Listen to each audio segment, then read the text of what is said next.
Canada's KONE suffers horror injury as brawl erupts with Qatar.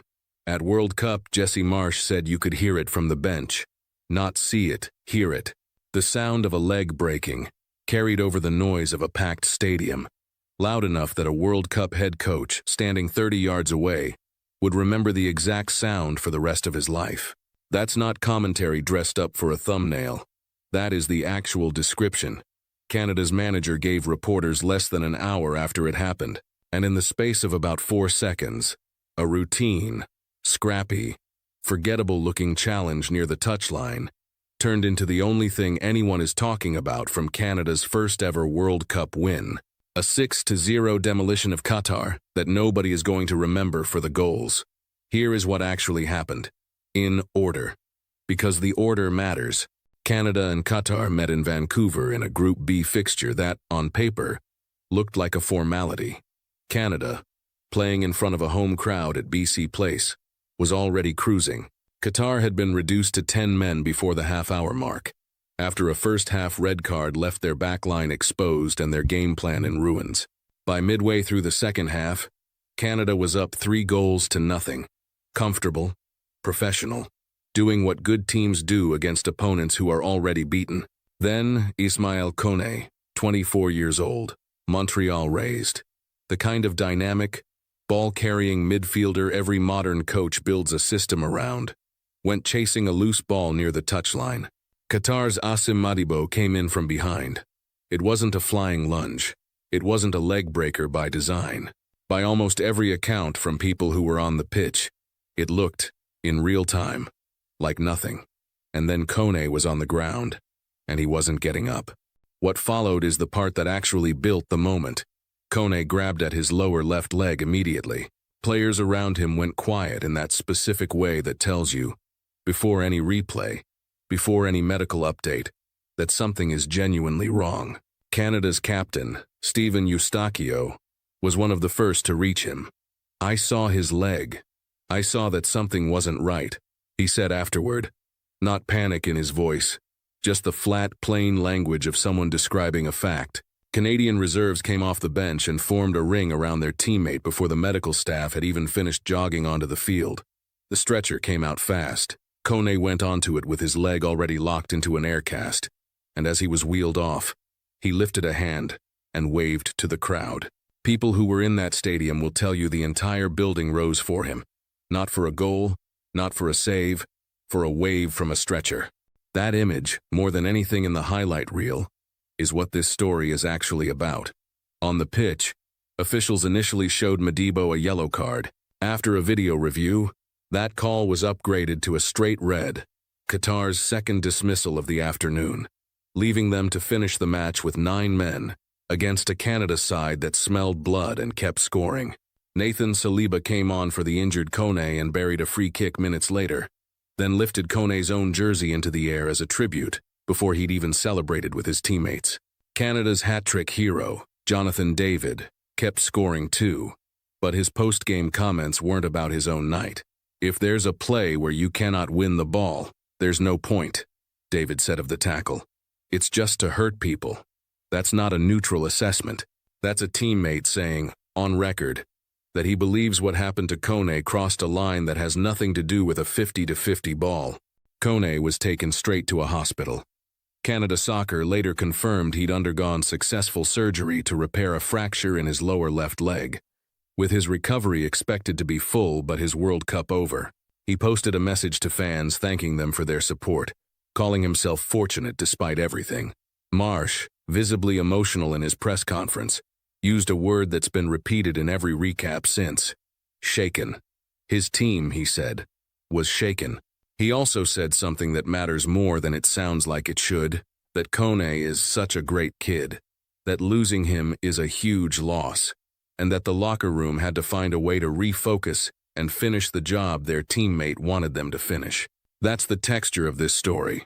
It isn't a clean villain narrative. It's a football team trying to process a horror injury to one of their best players in real time, on the biggest stage the sport has, in front of their own fans. Now here's where it gets complicated. Because what happened immediately after the final whistle is the part that turned a brutal injury into something closer to a full-blown flashpoint. According to Marsh, the reaction from Qatar's bench in the moments after the tackle wasn't grief. It was confrontation. I don't understand a reaction from their entire bench to try to start a fight about it being a red card when a clear foul just happened that broke a player's leg, Marsh said afterward. So, strange behavior. Multiple outlets reported tension boiling over between both technical areas, as Koné was still being treated on the field, and a heated exchange between Marsh and Qatar's head coach, Julen Lopetegui, during what should have been a routine post-game handshake. Lopetegui, for his part, didn't dispute that it had been an ugly night, but his framing was different. It was a very tough match for many reasons, he said. The players did their best. It was very difficult to face this match with 2 players less with this environment. Read that statement closely. It's not an apology. It's not really even an acknowledgement of the injury itself. It's a coach pointing at the numerical disadvantage his team played under.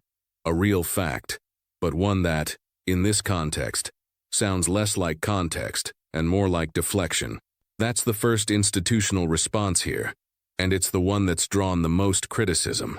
A federation-level figure, in the moment that called for accountability, talking about the scoreline instead of the leg. The contrast came from somewhere else entirely, not from the bench, not from a press conference, but from the player at the center of it. Assim Madibo did not play the villain that the internet was ready to cast him as. By every account from the pitch, he was distraught the instant he realized what he'd done. Hands on his head, visibly in shock alongside the player he'd just injured. After the match, he walked into Canada's own locker room, not a neutral space, not somewhere he was required to go, and apologized to Koné in person. Koné accepted it. Canadian forward Tajon Buchanan was even seen comforting Madibo's teammates on the pitch in the immediate aftermath. A small, almost unnoticed gesture of sportsmanship in the middle of chaos. The Qatar Football Association later posted a public message wishing Koné a speedy recovery. None of that undoes the injury. None of it changes that Koné's tournament is over. But it does mean the story isn't simply, Qatar attacked Canada's best player and didn't care. It's something messier and more human. An individual taking real, immediate responsibility, while the institutional response around him struggled to match it. Step back from this one match, and you start to see a pattern that's been building since the opening whistle of this entire tournament. The very first match of this World Cup, between South Africa and Mexico, produced 3 red cards, the most in a single World Cup match since 2006, and a jarring contrast to a 2022 tournament in Qatar that saw only 4 red cards across the entire event. A referee from Australia has been formally investigated after broadcast cameras appeared to catch him making a gesture associated with white nationalist symbolism during a Germany-Curaçao match, an allegation serious enough that FIFA opened a review into it. A referee from Somalia was denied entry into the United States at Miami International Airport over what border officials described as vetting concerns, sparking its own wave of criticism about how this tournament's co-host nation is treating the very officials FIFA assigned to it. Visa issues have followed players' families across multiple host cities, most visibly the mother of Cape Verde's history-making goalkeeper, who couldn't be in the stadium for her son's stunning result against Spain because of a paperwork delay. None of these stories are connected to each other, in any conspiratorial sense, but stacked together, in the same opening stretch of the same tournament. They paint a picture of a World Cup where the institutions running the show keep getting outpaced by the moments actually happening on the ground. Moments involving real injuries, real families, and real consequences that show up faster than any federation seems able to respond to them. This isn't new to football, even if it feels new in the moment. The sport has been here before, and looking backward tells you something about how far the response to a horror tackle has actually come, and how far it still hasn't. Go back to 1982, a World Cup semi-final between West Germany and France. Patrick Battiston, chasing a through ball, collided with German goalkeeper Harald Schumacher, who came flying out of his goal and caught Battiston with a challenge that knocked him unconscious, broke ribs, and cost him teeth. Battiston had to be given oxygen on the field. The referee, who had a poor view of the incident, didn't even award a foul. Not a yellow card, not a red card, nothing. Schumacher finished the match. He went on to play in the final. For decades, that moment has stood as one of the sport's lowest points on player safety. A genuinely violent collision met with total institutional silence. Now move forward to 2010. The World Cup final itself, Netherlands against Spain. Nigel de Jong launched a studs-up challenge into Xabi Alonso's chest that, watched today, looks almost impossible to defend. And the referee, English official Howard Webb, showed only a yellow card. Pundits argued for years afterward that it should have been a straight red in the biggest match the sport has. Set those two moments against what just happened in Vancouver, and the picture actually shifts in an interesting direction. Madibo's tackle drew a card upgraded to red after review. There was VAR. There was a clear disciplinary outcome, and under FIFA's own rules, a straight red already guarantees he misses Qatar's next match, with the door open for the disciplinary committee to extend that further given the severity of the injury. Compared to 1982, that's real progress. But more accountable than total impunity is a low bar, and the gap between an individual player's immediate personal apology and his own team's defensive, scoreline-focused public response shows exactly where football still struggles. Punishing the action is easier than the institution actually owning it. So what does this actually change going forward?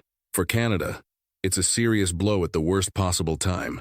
Co-hosting the biggest tournament in their history, finally winning a World Cup match for the first time ever, and doing it while losing one of their most dynamic, most marketable young players for the rest of the event. Marsh has to rebuild his midfield identity around a KONE-sized hole in a tournament his country is hosting, with the world watching. For Qatar, the optics are rougher than the scoreline alone would suggest. This was already a team trying to prove, 4 years after hosting their own controversial World Cup, that they belonged on the pitch with the world's best. Instead, they're leaving Vancouver with their joint worst World Cup result: 2 red cards, a viral injury, and a coach whose public comments read as defensive rather than accountable. A needle that's hard to thread well, even when an individual player like Madibo handles the personal side of it with real grace.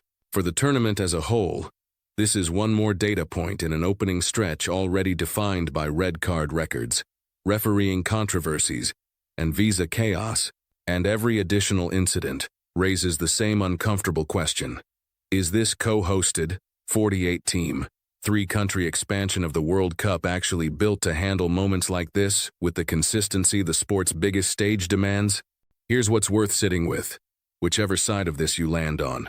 If a player walks into the opposing locker room and apologizes in person, does that settle the matter? Or does it just make the institutional silence around him look worse by comparison? If the tackle wasn't malicious, does intent actually matter once the outcome is a fractured leg and a year of recovery? And when a coach is asked about a horror injury and starts talking about playing with 2 fewer men instead of the player who got hurt, is that really a tough night talking? Or is that an institution choosing the version of the story that's easier to say out loud? What you'll probably remember from this one, more than any stat line, is the image right at the center of it. Ismaël Koné, leg locked into an air cast, oxygen tube still in, being wheeled off the same pitch where his team had just made history, lifting one hand off the stretcher to wave at a crowd that stood up for him before they even knew if he'd walk again. Somewhere behind him, a teammate he'd never met before this tournament was standing in a locker room, in tears, trying to find the words to apologize for something he probably never meant to do. 2 images, same night, same stadium. Football, at its biggest and most painful, usually looks exactly like that. If this is the kind of story you want broken down properly, not just the headline, but everything that actually happened around it, that's what this channel is built for. Tell me in the comments which side of this you came down on. Hit subscribe if you want the next one of these the second it breaks, and I'll see you in the next video.